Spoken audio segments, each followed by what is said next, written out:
हाय मुलांनो, आज आपण शिकणार आहोत standard 4th subject Marathi topic number 6 topic 6 फरक ओळखा प्रश्न उत्तरे व स्पष्टीकरण। या व्हिडिओमध्ये आपण या दोन चित्रांमधील जेवढे काही फरक आहेत ते सगळे फरक पाहणार आहोत, त्याचे वाक्य सुद्धा लिहिणार आहोत।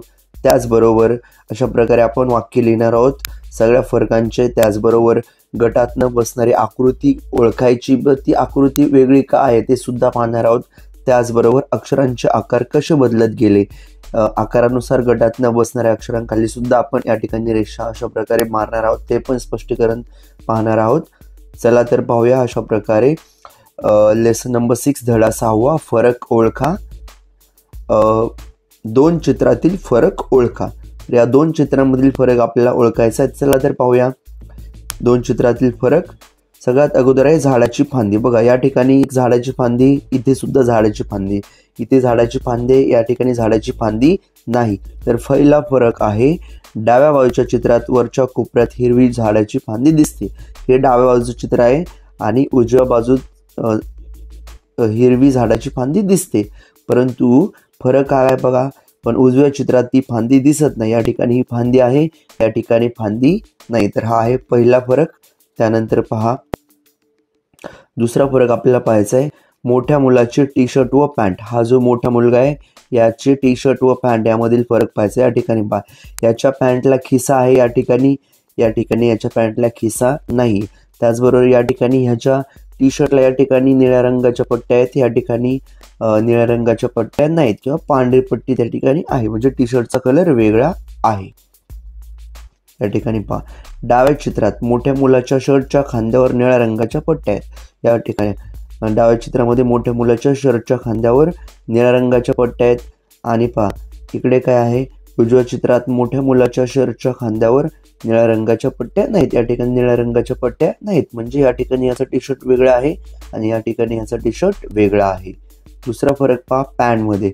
डाव्या चित्रात मोठ्या मुलाच्या पॅन्टला खिसा आहे, या ठिकाणी डाव्या चित्रात हा मोठा मुलगा आहे याच्या पॅन्टला खिसा आहे, आणि उजव्या चित्रामध्ये मोठ्या मुलाच्या पॅन्टला खिसा नाही, या ठिकाणी खिसा नाही। अशा प्रकारे तुम्ही फरक ओळखू शकता आणि लिहू शकता।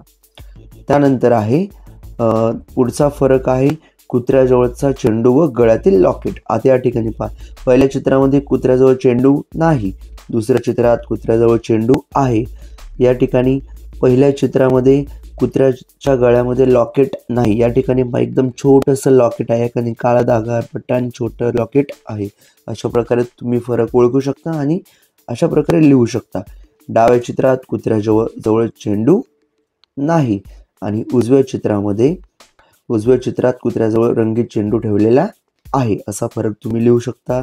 त्यानंतर दुसरा फरक डाव्या चित्रात कुत्र्याच्या गळ्यात लॉकेट नाही, या ठिकाणी कुत्र्याच्या गळ्यामध्ये लॉकेट नाही आणि या ठिकाणी उजव्या चित्रात कुत्र्याच्या गळ्यात लॉकेट आहे।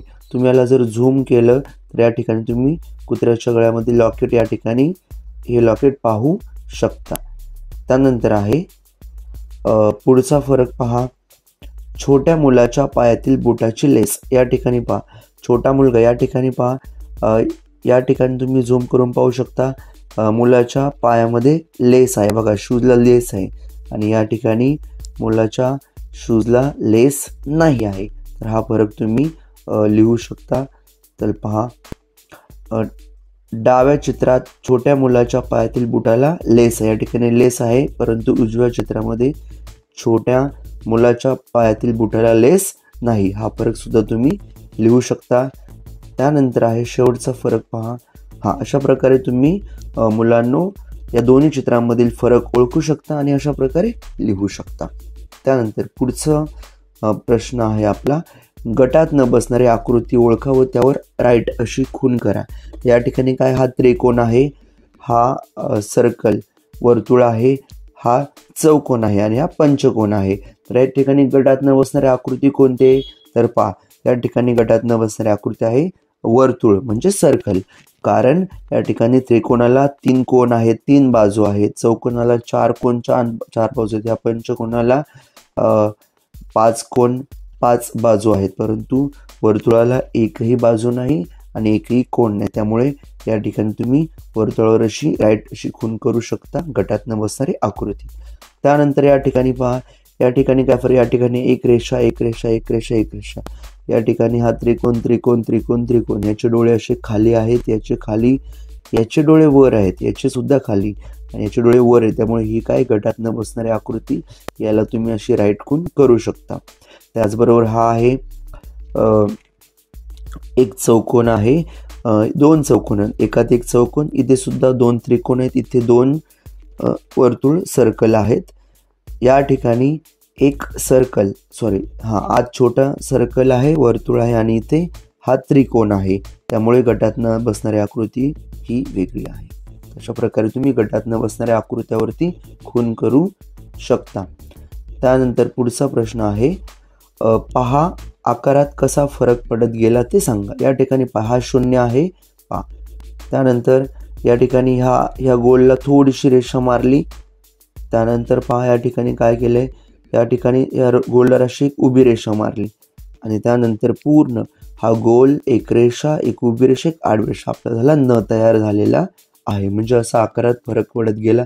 या ठिकाणी अर्धा ग आहे, अर्धा गला या ठिकाणी पूर्ण ग आहे. त्या गला या ठिकाणी अशी रेषा मारली तर या ठिकाणी त्याचा म झालेला आहे. ओके. आणि म मध्ये इथे थोडंसं छोटंसं गोल दिलं की या ठिकाणी त्याचं भ झालेलं आहे. म्हणजे आकारामध्ये अक्षरांचा फरक पडत गेलेला आहे. या ठिकाणी आहे ट, या ठिकाणी ट पासून ड, या ठिकाणी ट, याला असं आपण केलं तर याचा ड होऊ शकतो. या ठिकाणी ड झालेला आहे. ड ला फक्त या ठिकाणी असं केलं की याचं ई झालेलं आहे आणि ईला या ठिकाणी ईचा मोठा ई सुद्धा या ठिकाणी आपण लिहू शकतो. त्यानंतर या ठिकाणी अर्धा पचा या ठिकाणी एक रेषा मारली उभी झाला पूर्ण प आणि पचा आपण थोडंसं हे केलं त्याचा होतो फ. अशा प्रकारे आपण आकारात कसा फरक पडत गेला हे पाहिलेलं आहे. त्यानंतर पहा आकारानुसार गटात न बसणारे अक्षर ओळखा, त्या अक्षराखाली रेष ओढा. या ठिकाणी आहे प, बरोबर. पच आपण या ठिकाणी एक रेष मारली त्याचं श करू शकतो. श पासून आपण या प पासून आपण फ ही करू शकतो, पण या प पासून आपण ल करू शकत नाही. त्यामुळे आकारात न बसणार अक्षर आहे ल. अशा प्रकारे तुम्ही या ठिकाणी रेष ओढू शकता. त्यानंतर हे आहे क पासून आपण ब बनवू शकतो, याला इरेज करू शकतो. या ठिकाणी ब आणि ब पासून ही रेषा आपण मिटवली तर या ठिकाणी व करू शकतो, परंतु या अक्षरांपासून क ब व पासून र बनवू शकत नाही. त्यामुळे गटात न बसणारं अक्षर आहे र. त्यानंतर आहे र पासून आपण श बनवू शकतो. र ला आपण असं थोडंसं गोल केलं आणि अशी रेष मारली तर श होतो. र पासून आपण स सुद्धा, र पासून आपण अशी रेषा मारून स ही बनवू शकतो, परंतु ज बनवू शकत नाही. त्यामुळे गटात न बसणारं अक्षर आहे ज. त्यानंतर आहे ट पासून आपण ठ बनवू शकतो. ट पासून आपण या ठिकाणी थोडा गोल केला तर याचा ढ सुद्धा बनवू शकतो, पण न बनवू शकत नाही. त्यामुळे याला आपण गटात न बसणारं अक्षर आहे न. त्यानंतर आहे म पासून आपण या ठिकाणी थोडा गोल केला तर आपण भ बनवू शकतो. त्यानंतर ह्या भची वरची रेषा आपण ही केली मिटवली तर न बनवू शकतो, परंतु ई बनवू शकत नाही. त्यामुळे गटात न बसणारं अक्षर आहे ई. तर अशा प्रकारे मुलांना तुम्ही तुमचा होमवर्क करू शकता आणि तुमचे हा धडा समजून घेऊ शकता. So thanks for watching. जर तुम्हाला व्हिडिओ आवडला असेल तर चॅनलला तुम्ही अजून सबस्क्राईब केलं नसेल तर लगेच सबस्क्राईब करा आणि अशाच नवनवीन व्हिडिओ पाहण्यासाठी. त्याचबरोबर व्हिडिओला लाईक करा, व्हिडिओ आपल्या मित्रांशी शेअर करा त्यांना त्यांचं होमवर्क पूर्ण करण्यासाठी. Thanks for watching. Thank you very much.